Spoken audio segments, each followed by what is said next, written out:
compare the species diversity of bats of these habitats with previous studies. So for the study areas, I have conducted sampling session in 3 study areas.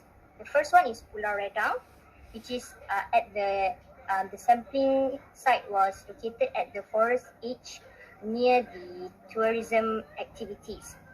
And then the second sampling session was at University Malaysia Terengganu near the mangrove area at Jalan Biawak.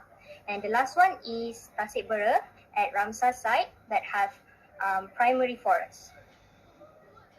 And for the methodology, I carry out a field sampling using trapping method, where a total of 6 mist net and 1 hub trap were installed in strategic location for each study areas. So the traps were checked frequently, start from 8 p.m. at night until 7 a.m. next morning. And all the bats that were caught, that were trapped in the traps, were taken and put inside the cloth bags temporarily before we do identification. So next is species identification. So weight, morphological measurement and sex were observed and recorded. And then for species identification was referred based on the following books, using all the morphological measurement and features. And after I have identified the bats, all the captured bats were released back to the sampling sites. For my result, this is the taxonomic list of bat species that caught in 3 study areas and the number of individuals. And the taxonomic composition and diversity index of the bat species in this study area. For number of individuals, I have recorded the highest number of individuals in Tasik Bera, which is 66, a total of 66 individuals, followed by UMT campus, 60 individuals, and Pulau Redang, 53 individuals. For number of species, Tasik Bera has the highest number of species recorded, which is 12 species, followed by Pulau Redang, 4 species, and UMT campus, 3 species. For the value of Shannon index, Tasik Bera has the highest value compared to UMT campus and Pulau Redang. And this is the Venn diagram where we can see the number of shared and unique species between the study areas. As you can see, in Tasik Bera, they have 9 unique species, while in Pulau Redang, 2 unique species, and there's none unique species in UMT campus. And between all these 3 study areas, they share 2 same species. And this is the graph of species accumulation curve that show when the sampling session has reached asymptote. For Pulau Redang, the sampling has reached asymptote on the 2nd night of sampling. UMT campus has reached asymptote in the 8th night of sampling, and Tasik Bera has reached asymptote on the 10th sampling night.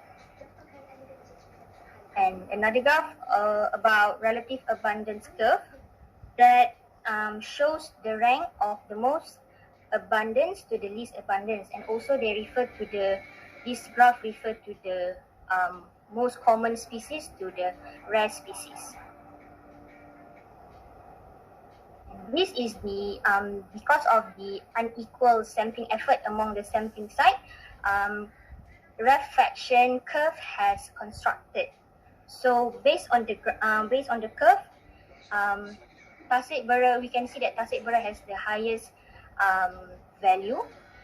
So it shows that the primary forest in Tasik Bera have more niches for higher number of species compared to UMT campus and Pulau pollinators and also apex predators that can help to balance the ecosystem for flora and fauna to benefit each other. And the issue of this non-voluminous is that there's a lot of habitats have been fragmented due to recreational and agricultural purposes, and also lack of study of non-voluminous mammals in selected areas. Next. Okay, so this comes to my objective, which to determine the species diversity of non-voluminous mammal species in selected areas, and also to compare the diversity of non-voluminous mammal species with previous researchers. Okay, this is my study area. There's 4 places. The first one is Pulau Redang, and the second one is Universiti Malaysia Terengganu campus at Jalan Baywang, and the third one is Tasik Kenyir, and the fourth one is Tasik Bera. Okay, and there are 2 methods that I used during this study, which are visual encounter survey and also trapping using cage traps. So this is visual encounter survey, which is useful for certain animals like primates and squirrels, and not only we observe the moving animals, but also tracks the signs and tracking their footsteps and footprints. Okay, so I conducted 3 times daily, which are at 8 a.m. until 10 a.m., 4 p.m. until 6 p.m., and also 9 p.m. until 11 p.m. So at Tasik Bera, we use a moving vehicle along the transect, and other area we just walk along the line transect and observe the animals. And all the species will be identified following by Species 2008 and also the expertise of DWNC officers. And next is trapping, that I use 10 until 16 cage traps, which Tasik Bera use 16 cage traps, and other area use 10 cage traps. That I use for the baits are banana slices and oil palm fruits. Oil palm fruits is very efficient at Tasik Bera because the animals live near to oil palm plantation. And the cage trap will be placed on the ground and tree branches along the existing trails. And we'll be checking twice daily at 8 a.m. and 5 p.m. And the measurement will be taken weight for morphological measurement and sex.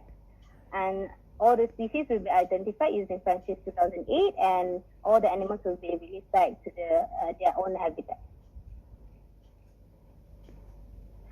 Okay, this is my taxonomic list of non-voluminous mammal species that caught during all the studies using visual encounter survey and also cage trap method. Next. Next. Okay, this is my taxonomic composition.